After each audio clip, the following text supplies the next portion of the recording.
कार्तिक महिना सुरू झाला आहे।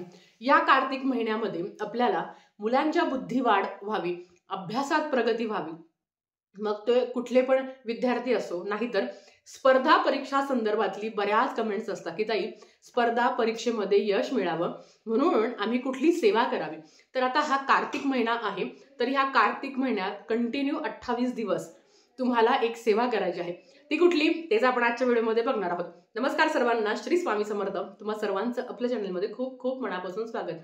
आता तुम्ही म्हणाल का ताई ही कार्तिक महिना सुरू होऊन 4-5 दिवस झाले आहे किंवा आम्ही हा व्हिडिओ लेट बघितला, तर तुम्ही जेव्हाही हा व्हिडिओ बघितला तेव्हा तुम्ही सेवेला सुरुवात करू शकता। फक्त एवढं आहे की संपूर्ण कार्तिक महिन्यात झालं तर सोन्याहून पिवळं, आणि अगदी नाहीच झालं तर तुम्ही समजा जर कोणी 5-7 तारखेला पाहिला हा व्हिडिओ, मग त्यांनी त्या सेवेला कंटिन्यू सुरुवात करावी। आणि काही म्हणजे कार्तिक महिना झाल्यावर सुद्धा जर काही 7-8 दिवस किंवा 10-12 दिवस सेवा कंटिन्यू केली तरी चालेल, पण सुरुवात मात्र तुम्हाला कार्तिक महिन्यापासूनच करायची आहे। आता काय करायचं आहे ते बघूया। तर तुम्हाला काय करायचं आहे, औदुंबर वृक्षाच्या झाडाखाली, ताई ही सेवा मी माझ्या मुलासाठी करू शकते का? अजिबात नाही। प्रत्येकाने आपापल्यासाठी ही सेवा करायची आहे। प्रज्ञा विवर्धन स्तोत्रमची तुम्हाला सेवा करायची आहे। प्रज्ञा म्हणजे काय तर बुद्धिदायक। तर ही सेवा खूप सुंदर आणि खूप प्रभावी आहे। आता ही सेवा कशी करायची ते आपण बघूया। सगळ्यात आधी ताई माझा मुलगा करणार नाही, माझी मुलगी करणार नाही, मी करू शकते का? ज्याची त्याची सेवा ज्याने त्यानेच करावी। अगदी मुलं काही म्हणजे डिग्री नंतर स्पर्धा परीक्षा देत आहात त्यांनी सुद्धा ही सेवा केली तर अतिशय उत्तम। अर्थात जो प्रामाणिकपणे कष्ट करत असतो, जो अभ्यास करत असतो, त्याच्यावर माता सरस्वतीची कृपा असतेच। म्हणून तुम्ही कष्ट करत असाल आणि प्रयत्नांना जर नशिबाची साथ हवी असेल तर नक्कीच तुम्ही ही सेवा करू शकता। आता सेवा तुम्ही दिवसभरात कधीही करू शकता। अगदी तुम्ही प्रदोषकाळी म्हणजे तुम्ही संध्याकाळी करू शकता, 6, 7, 8, 9 करू शकता। याच्यासाठी लागतं काय तर औदुंबराचं झाड।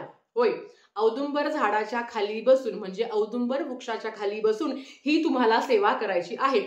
औदुंबर वृक्षाचंच झाड लागणार आहे।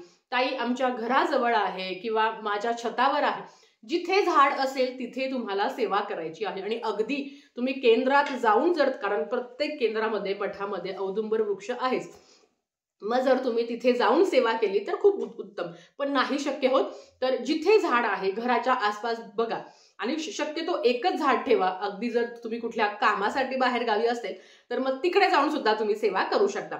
आता ही सेवा करत असताना आपल्याला 28 दिवस ही सेवा करायची आहे आणि 28 दिवस ही सेवा करून 28 दिवस मांसाहार करायचा नाही, हा एक मोठा नियम आहे। परान्न शक्यतो वर्ज्य करावं, कारण तुम्ही सेवा करत असता आणि बरेच काही दोष हे अन्नातूनच आपल्याला मिळत असतात, म्हणून शक्यतो परान्न वर्ज्य करावं, बाकी कुठले नियम नाही आहे। आता समजा आज जर तुम्ही सकाळी सेवा केली, उद्या तुम्ही दुपारी केली तरी चालेल, पण शक्यतो सातत्य असावं की आज जर मी 6 वाजता जाऊन सेवा करणार आहे तर शक्य तुम्ही करावं। पण अगदी जर तुम्ही कुठल्या कामासाठी बाहेर असाल आणि जर तुम्हाला सकाळी सेवा करायची योग आला तरी चालेल, पण शक्यतो वेळेचा एक टाइम असा, म्हणजे सेवेचा एक टाइम असणं खूप महत्वाचं आहे। आता सेवा काय करायची आहे तर प्रज्ञा विवर्धन स्तोत्रम। बरेच लोक हे रोज पठण करत असतात, पण ज्यांना आपल्या मुलांच्या म्हणतो ना की आता 10वीचे पेपर आले आहे किंवा 12वीचा आहे किंवा 12वीला मुलगा मुलगी गेली आहे आणि जर तो अभ्यास करत आहे आणि अर्थात त्यांच्या प्रयत्नांना यश यावं आणि स्पर्धा परीक्षा जर कोणी अभ्यास करत असेल, आणि बघा प्रज्ञा विवर्धन स्तोत्रम तुम्हाला सांगते, जर तुम्ही नवीन असाल तर तुम्हाला 1 मिनिट लागेल, अगदी 1 पण नाही, म्हणजे पाऊण मिनिटातच तुमचं होईल। पण अगदी ज्यांना काही अडचण आहे संस्कृतमध्ये असल्यामुळे आणि खूप काही नाहीये, आणि जर संस्कृतमध्ये असल्यामुळे जर तुम्हाला फक्त 1 मिनिट लागेल, आणि ज्यांना वाचायचं स्पीड आहे तर त्यांचं 15 मिनिटात ही सेवा होईल। आणि अर्थात तुम्ही जर औदुंबर वृक्षाच्या झाडाखाली बसून ही सेवा करत असाल तर आसन असावं, त्याच्यावर बसून ही सेवा करावी। बसल्यावर तुम्हाला 28 वेळा प्रज्ञा विवर्धन स्तोत्र म्हणायचं आहे। 28 दिवस 28 वेळा, 28 दिवस 28 वेळा तुम्हाला प्रज्ञा विवर्धन स्तोत्रम तुम्हाला म्हणायचं आहे। ही सेवा करत असताना एखाद्या मुलीला किंवा मासिक धर्म आला तर ते 4 दिवस स्किप करावे, नंतर तुम्ही सेवा कंटिन्यू करू शकता या पद्धतीने। आणि समजा जर महिला ह्या सेवा करणार असेल आणि ह्या सेवा करत असताना समजा जर मासिक धर्म आला तर ते 4 दिवस कंटिन्यू तुम्ही स्किप करू शकता, नंतर कंटिन्यू सेवा करू शकता. आता ताई जर आमचा सुतक झाला आम्हाला, तर मग अर्थात सुतक आल्यावर ही नवीन सेवा तुम्हाला करायची असते. पण कार्तिक महिन्यातच ह्या सेवेला तुम्ही सुरुवात करा. आता समजा जर सेवेला सुरुवात केली आणि जर विटाळ आला, कारण काही ठिकाणी विटाळ हा 10 दिवस असतो, काही ठिकाणी 12 दिवस असतो, तर काही ठिकाणी 1.25 महिना असतो. प्रत्येक जाती धर्मामध्ये प्रत्येक गावामध्ये वेगवेगळी पद्धत असते. तुमच्याकडे जी पद्धत असेल ती फॉलो करावी. बघा, विटाळ आणि सुतक हे 13-14 दिवस असतात. मग त्याच्यामुळे खूप मोठा गॅप होतो.